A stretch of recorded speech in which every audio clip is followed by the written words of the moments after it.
Hello there. If you've been lucky enough to go on a cruise, and I surely hope you do, especially after seeing this video, I'd like to say, if you're going with friends, instead of booking a room right next door to each other, book on the opposite side, so that you never miss that all important for you. Because all sides are covered. Yes, you can go up onto the deck, but nothing more lovely than having privacy. When you come into port, you're taking videos, you're taking photos, you're sharing the cabin with your friends, and no matter what side the ship docks on, and believe me, it never docks on the same side, you will never miss coming into the port and leaving the port. And of course, having champagne, you can take your bottle round to your friend's cabin, or better still, don't take your bottle, just share in theirs. Far better, you keep your own.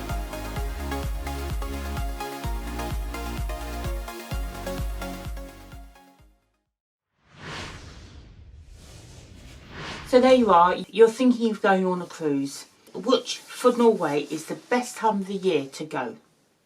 In May, you get about 100 millimetres of rain. In August, you get almost 200 millimetres of rain. In September, you can get up to 300 millimetres of rain.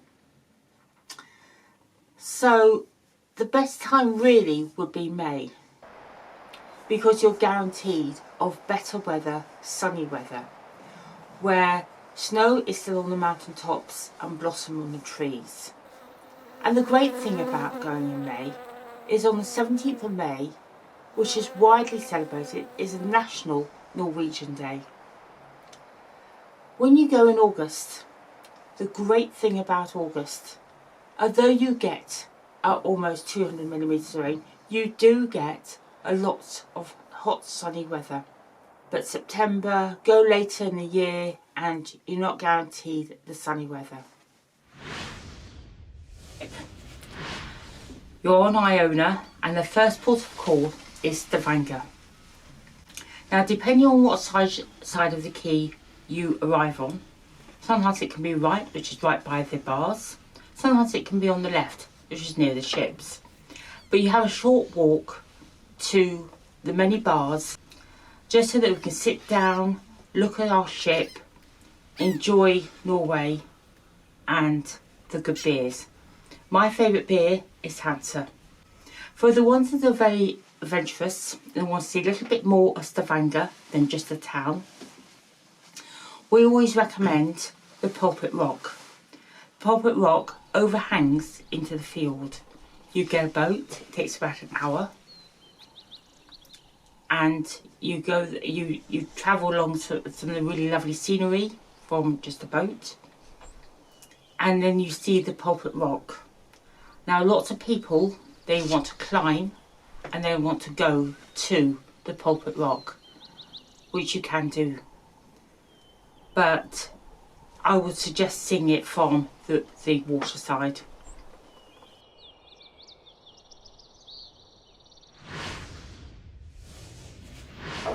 So the next place on the itinerary is Olden. Now, the best thing about Olden is the glacier.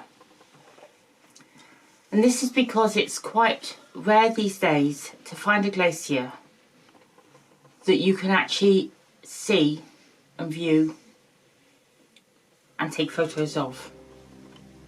With the climate changing that it is, everything's getting warmer.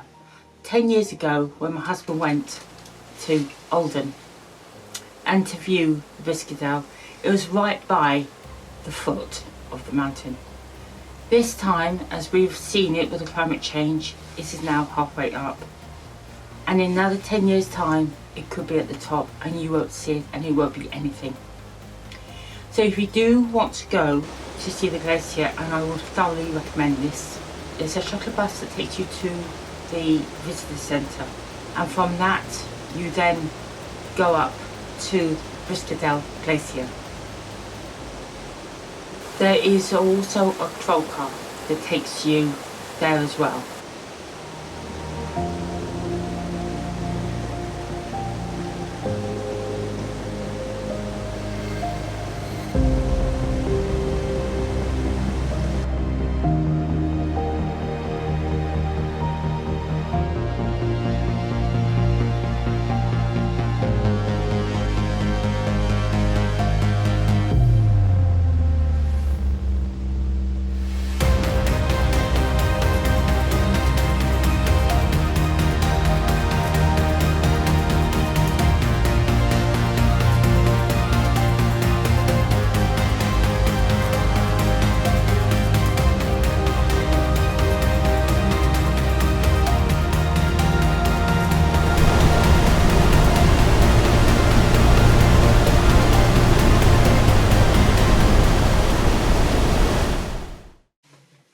either fancy the Briskadale Glacier or going to the visitor centre for light refreshments, or that as well, why not go on somewhere that is a cable car? A cable car that you can see beautiful views of Olden, your ship, and anywhere else that you can see. This is one of the steepest cable cars, called the Leon Skylift, that you can go on. Steepest in the world. Why not experience that and enjoy Olden?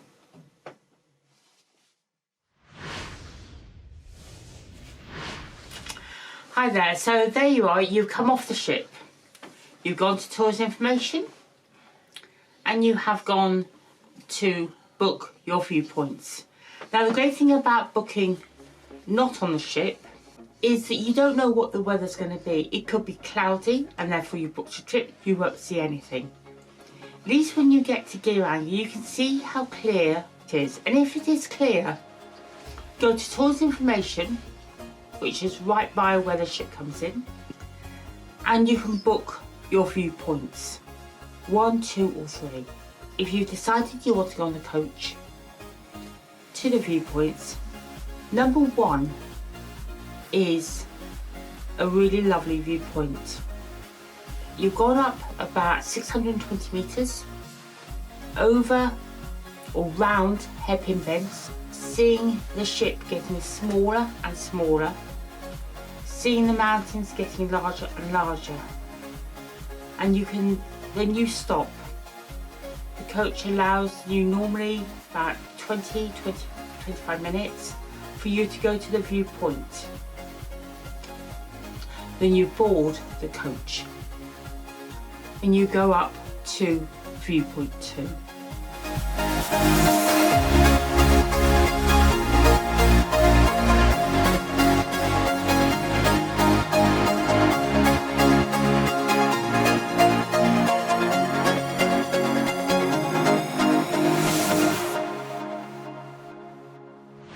You really benefit from booking 3 viewpoints.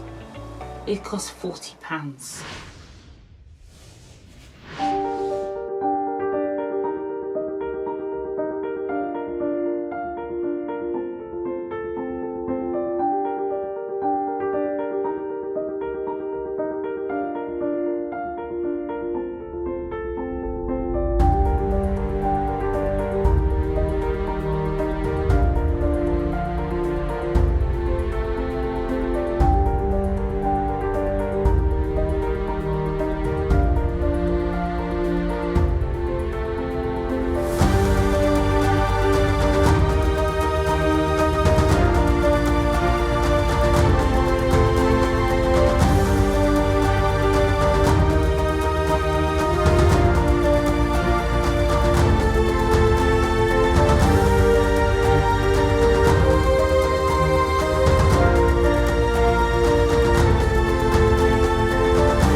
So there you are.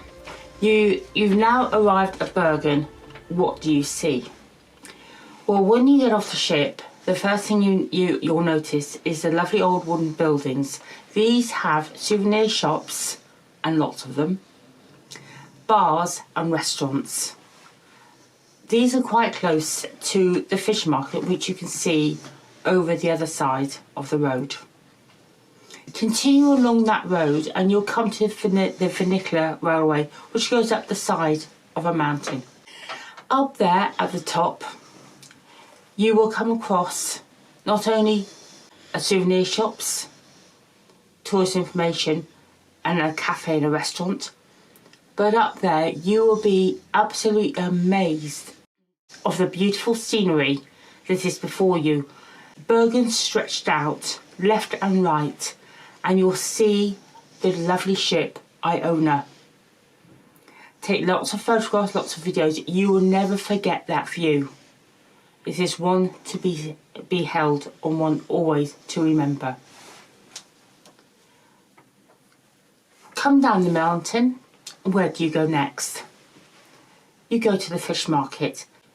You can buy fish sandwiches, fish baguettes. It's already prepared, and you can buy that. You can buy like Coke and coffee and just sit out and overlook the lovely area. Or you can go to restaurants there and have your food.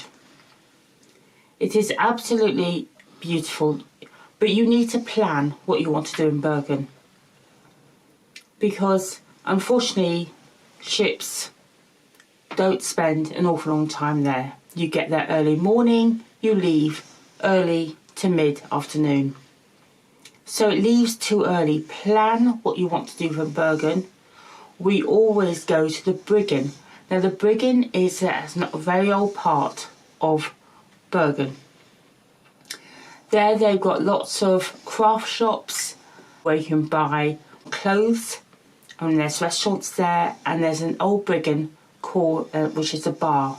We always go there because it's quite unique, and we sit out in the square having a beer.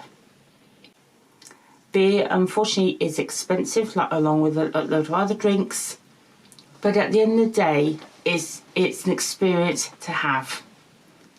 So choose wisely what you want to do.